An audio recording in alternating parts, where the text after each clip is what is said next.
Hello दोस्तों, आज की कहानी का नाम है जादुई टोकरी। साक्षी एक बहुत ही अच्छी लड़की थी। उसे सभी जानवरों से बहुत प्यार था। वह कभी भी किसी जानवर को तकलीफ में देखती तो उसकी मदद करती। साक्षी के घर में बहुत सारी टोकरियां थीं।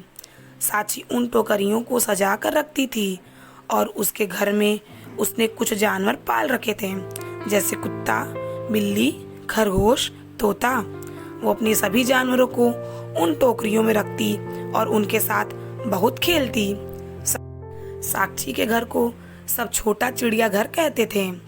एक दिन साक्षी बाजार जा रही थी।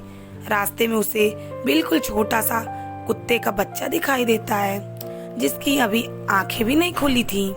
साक्षी जल्दी से जाकर उसे उठा लेती है और कहती है, ये कितना प्यारा है, लेकिन इसकी माँ कहीं दिखाई नहीं दे रही है। वह उस बच्चे की माँ को ढूंढने की बहुत कोशिश करती है, लेकिन उसे वह नहीं मिलती। वह उसे अपने घर ले जाती है, लेकिन उसके पास उसके लिए कोई टोकरी नहीं होती। वह उसके लिए बाजार में बहुत सारी टोकरी देखती है, लेकिन उसे कोई टोकरी पसंद नहीं आती। वह मायूस हो जाती है और घर वापस आ रही होती है। तभी उसे मंदिर के बाहर एक बहुत ही सुंदर टोकरी दिखाई देती है। साक्षी कहती है, कितनी सुंदर टोकरी है, लेकिन इसे ऐसे कौन छोड़ गया? मैं पंडित जी से पूछकर ये टोकरी घर ले जाती हूँ। साक्षी मंदिर के अंदर जाती है और पंडित जी से पूछती है, पंडित जी, क्या मैं ये टोकरी अपने घर ले जाऊँ?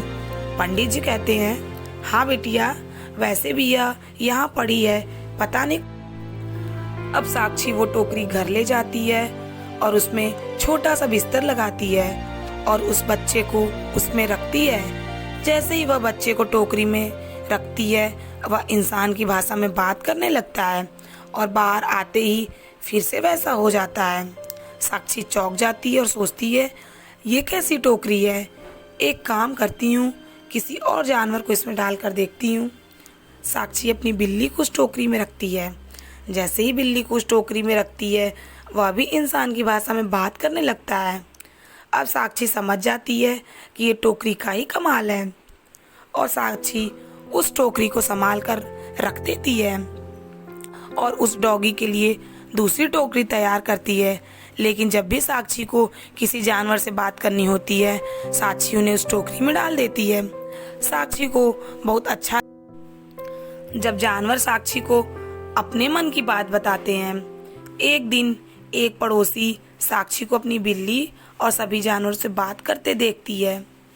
वह सोचती है कि साक्षी के पास जो जानवर है वह बोल सकते हैं। पड़ोसी सोचती है, क्यों न मैं इन जानवरों को चुराकर चिड़ियाघर में भेज दूं।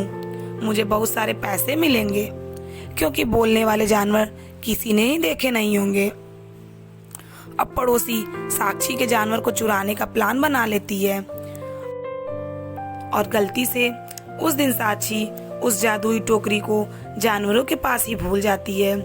अब रात को पड़ोसी चुपके से जानवरों को चुराने के लिए आती है और जैसे ही वह जानवरों को चुराने के लिए सबसे पहले बिल्ली को हाथ लगाती है, वह बिल्ली बन जाती है और उसको देखकर सारे जानवर आवाज करने लगते हैं। साक्षी भागकर वहां आती है।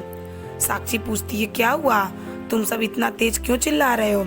इतने में उसकी नजर दूसरी बिल्ली पर पड़ती है। साक्षी सोचती है, ये कहाँ से आई? वह उस बिल्ली को टोकरी में बैठाती है और उससे पूछती है, वो कौन है? पड़ोसी कहती है, मैं तुम्हारी पड़ोसी हूँ। मैं तुम्हारे जानवरों को चोरी करने आई थी, लेकिन पता नहीं कैसे मैं बिल्ली बन गई। इतने में टोकरी से आवाज आती है, ये सब मैंने किया है। साक्षी उस बिल्ली को उस टोकरी से निकालती है और टोकरी अंदर लेकर जाती है और कहती है कि वो उस बिल्ली को फिर से इंसान बना दे। टोकरी साक्षी की बात मान जाती है और बिल्ली को वापस से इंसान बना देती है। पड़ोसी साक्षी से माफी मांगती है और कहती है, मुझे माफ कर दो। अब मैं कभी ऐसा नहीं सोचूंगी और ये बात किसी को नहीं बताऊंगी। साक्षी उसे जाने देती है और उस टोकरी को सुरक्षित रख देती है।